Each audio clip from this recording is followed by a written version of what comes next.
Hello, I hope you all are having a good start to your vacation. I just wanted to give you a brief overview about sources of information that you can use to complete your weather and clouds observation packet.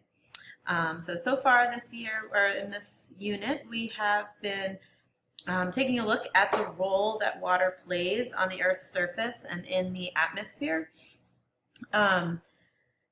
We have looked at some of the complex patterns of the changes and the movement of water in the atmosphere and how it moves, determined by winds, landforms such as mountains and other topographic landforms can affect the movement of water, and also its weather. Also, the ocean temperatures and currents are also major determinants of local weather patterns. We've talked about how weather and climate are influenced by different interactions involving the sun, the sunlight, the ocean, the atmosphere, ice, different landforms, and living things. And these interactions can actually change based on where you are located in the world and also local and regional geography.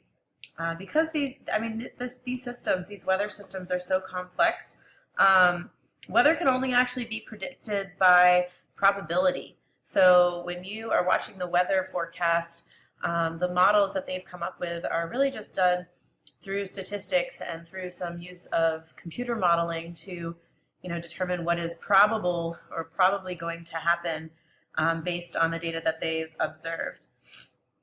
Lastly, so this activity, what you're going to be doing over the next few weeks is gathering data on your weather and on clouds that you observe. These weather conditions, hopefully you'll kind of notice some patterns through the data to provide evidence for how these motions and different complex interactions of different air masses really do give us the weather that we see day to day. So in your weather and clouds observation packet, on the second page, you'll see the instructions. I'm asking you to collect data for at least 10 days. And the data that you will be collecting will be recorded on your weather journal data form. So there's a place for you to put the date, the time, and also the location. I understand that not all of you will be only in Baltimore for winter break, so just record where you are. If you go to California, if you go, somewhere to visit relatives or go on a trip somewhere, just record your relative location. And then there are spaces for the different weather data points. So the big ones we're looking for are temperature, and just indicate if you are recording temperature in degrees Celsius or in degrees Fahrenheit. Barometric pressure, that really is the pressure that is being exerted on the surface of the Earth. So this is what tells us, whether we have a high or a low pressure system nearby. And those can also include measurements of whether the pressure is falling, increasing, or is steady.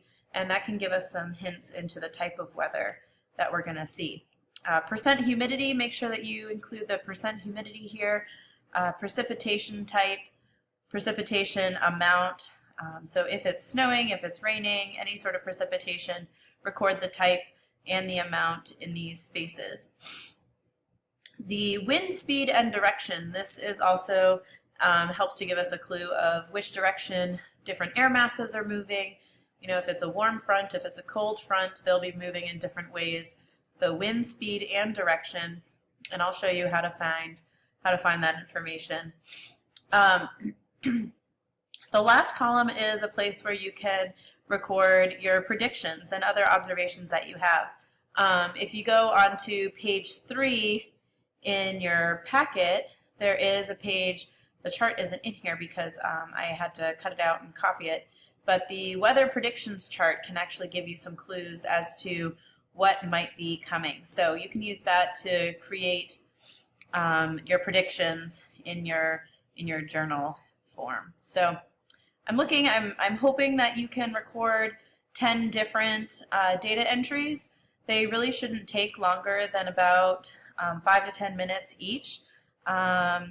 And we're going to use this data when you get back to kind of do some analysis and to see if your weather data was accurate in helping to predict the weather. So you might be wondering where exactly you should go to get this information. There are a couple different sources that I would recommend. So the first one, the National Weather Service, is a web page that is put out by NOAA, the National Oceanic and Atmospheric Administration. So it's a government agency.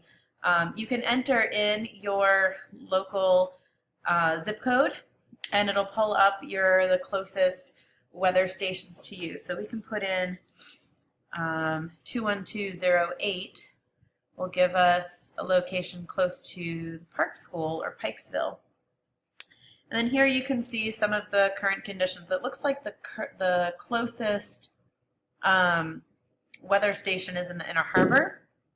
But here you can see the temperatures in both Fahrenheit and in Celsius. You can see the humidity, wind speed. NA, it looks like they don't have a current wind speed downtown.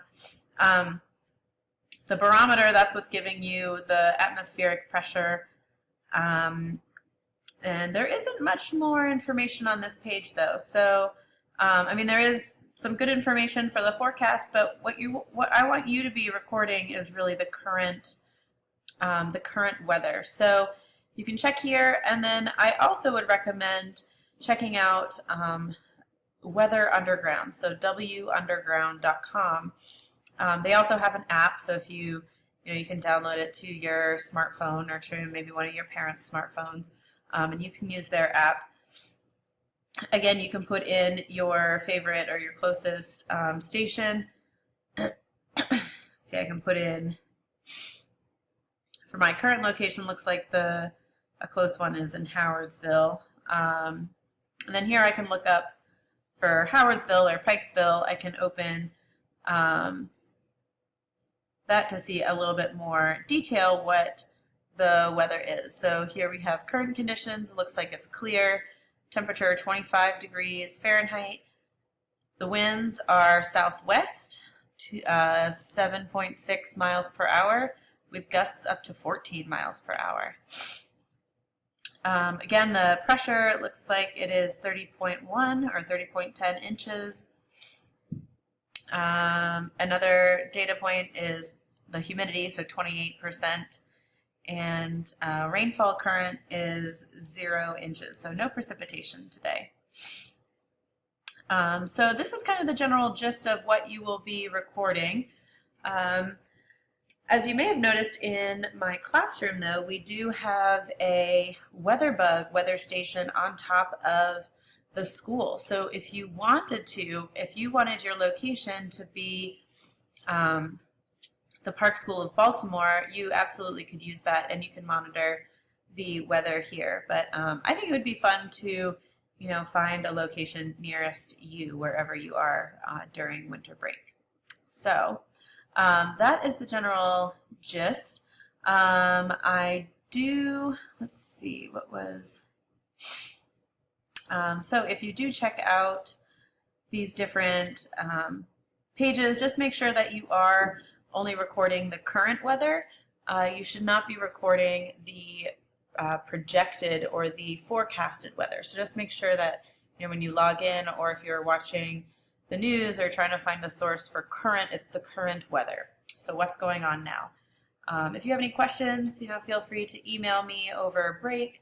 I'll try to get back to you as soon as I can, but really, I hope you enjoy this, and I hope you have fun filling in your weather journal.